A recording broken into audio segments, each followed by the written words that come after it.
Welcome to CrossPLANE Nation. This is a 2018 GSX250R. We're going to remove this stock fender assembly here. That way we can clean the tail up. We're going to put custom LED strips for the blinkers on the back and then relocate the license plate. Let's get started. There's two bolts that we're going to remove here and here. And then there's two more tucked up underneath the tail here and here that we'll need to remove. Before we get into the wiring, we're going to remove these four screws here.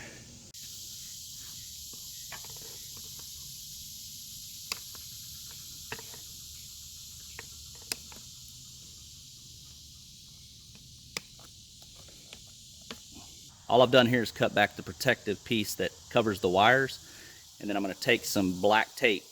What you want to do is tape both of these off individually. We'll do that for each one of these, and we'll tuck these wires back up into the tail piece, and we'll reuse these whenever we're ready to do the custom install for the blinkers and for the license plate relocation.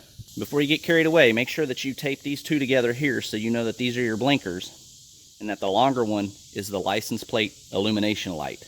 Check out the other videos on how I'm going to do the custom blinkers here and relocate the license plate.